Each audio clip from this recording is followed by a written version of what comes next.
마태복음의 말씀을 묵상해 보도록 하겠습니다. 그런데 어떤 사람이 예수님께 다가와 스승님, 제가 영원한 생명을 얻으려면 무슨 선한 일을 해야 합니까? 하고 물었다. 그러자 예수님께서 말씀하시다. 어찌하여 나에게 선한 일을 묻느냐? 선하신 분은 한 분뿐이시다. 네가 생명에 들어가려면 계명들을 지켜라. 그가 어떤 것들입니까? 하고 또 묻자 예수님께서 이르셨다. 살인해서는 안 된다. 간음해서는 안 된다. 도둑질해서는 안 된다. 거짓 증언을 해서는 안 된다. 아버지와 어머니를 공경하여라. 그리고 내 이웃을 너 자신처럼 사랑해야 한다는 것이다. 그 젊은이가 그런 것들은 제가 다 지켜왔습니다. 아직도 무엇이 부족합니까? 하고 다시 묻자 예수님께서 그에게 이르셨다. 내가 완전한 사람이 되려거든 가서 너의 재산을 팔아 가난한 이들에게 주어라. 그러면 네가 하늘에서 보물을 차지하게 될 것이다. 그리고 와서 나를 따라라. 그러나 그 젊은이는 이 말씀을 듣고 슬퍼하며 떠나갔다. 그가 많은 재물을 가지고 있었기 때문이다. 예수님께서 제자들에게 말씀하시다. 내가 진실로 너희에게 말한다. 부자는 하늘나라에 들어가기가 어려울 것이다. 내가 다시 너희에게 말한다.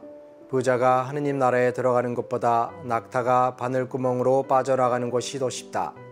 제자들이 이 말씀을 듣고 몹시 놀라서 그렇다면 누가 구원받을 수 있는가 하고 말하였다. 예수님께서는 그들을 눈여겨보며 이르셨다. 사람에게는 그것이 불가능하지만 하느님께는 모든 것이 가능하다. 참 예수님, 오늘 복음에서 예수님은 부자가 하늘나라에 들어가는 것이 결코 쉽지 않다라는 말씀을 하시죠. 그런데 결코 그 말씀은 우리가 받아들이기 쉽지 않습니다. 왜냐하면 부자가 하느님 나라에 들어가는 것은 낙타가 바늘 구멍으로 빠져나가는 것보다 더 어렵다고 말씀하셨기 때문에 그러면 정말 하느님 나라에 들어가는 것이 이렇게 어려운 것인가 하는 것을 생각하게 되지요. 하지만 예수님께서는 인간의 힘으로는 그것이 불가능해 보일지라도 하느님께는 불가능한 것이 없다라는 말씀을 통해서 부자들도 하늘나라에 들어갈 수 있다는 가능성을 열어주고 계시죠.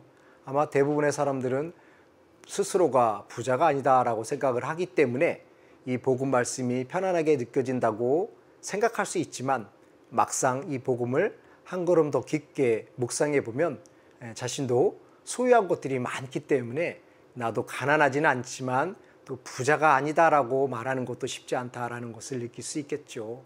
어쨌든 대부분의 사람들은 가난한 사람들이라고 생각을 하며 세상을 살아가기 때문에 조금은 편안하게 이 복음을 받아들일 수 있습니다.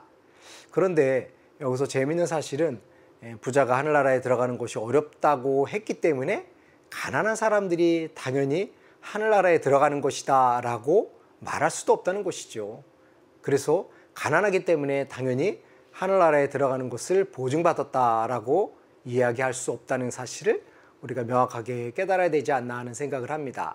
그래서 내가 부자이든 가난하든 그것이 내가 하늘나라에 들어가는 조건이 아니라 내가 어떤 삶을 살아가느냐 하는 것이 중요한 조건이고 그 조건 역시 하느님의 자비가 있을 때 그 조건이 하느님 나라에 들어갈 수 있는 것으로 완결될 수 있다는 것을 우리가 생각해야 됩니다. 우리의 인간적인 노력들도 굉장히 소중한 것이지만 하느님의 자비가 우리의 노력들을 온전히 포용하고 받아들여 주실 때 우리의 구원이 이루어지는 것이죠. 왜냐하면 하느님께서 원하시는 참다운 삶과 우리가 추구하는 삶의 질이 다를 수 있기 때문에 내가 아무리 좋은 것을 추구한다 하더라도 그것이 어찌 보면 나약한 인간이 추구하는 삶의 방향이기 때문에 그것이 하느님께서 원하시는 참다운 삶의 길이 아닐 수도 있다는 것이죠. 그러기에 우리가 참다운 길을 걸어간다라고 생각을 하면서도 끊임없이 자신의 삶을 회고하면서 이 길이 정말 하느님의 뜻에 부합되는 참다운 길인지 아니면 혹시 나의 이기적인 욕망으로 인해서 이 길을 걸어가고 있는지에 대한 물음을 끊임없이 제기해 나가면서 참다운 하느님의 길을 걸어가려고 노력할 때 그 삶의 여정을 통해서 우리들의 구원이 이루어지는 것이 아닌가 하는 생각을 합니다. 물론 그렇다고 해서 우리가 두려움에 떨 필요는 없죠. 왜냐하면 하느님은 자비하신 분이고 우리가 생각하는 것보다도 더 크고 더 넓고 더 사랑이 깊은 분이시기 때문에 우리는 하느님께 의지하면서 하느님께 다가가려고 노력하다 보면 우리의 노력을 통해서 하느님의 자비가 우리에게 이루어지고 그것을 통해서 우리의 구원이 완성될 수 있으리라고 생각이 듭니다. 그러므로 내가 가난하기 때문에, 내가 부자이기 때문에, 내가 어떤 사람이기 때문에 라는 전제 조건을 생각할 것이 아니라 우리는 다만 주님의 종이로서 주님의 자비를 청하면서 주님의 사랑을 청하면서 의연하게 주님께 걸어가고 그 길을 통해서 주님과 하나 되고 주님의 구원을 느끼는 삶을 만들어 나갈 수 있으면 좋겠습니다. 감사합니다.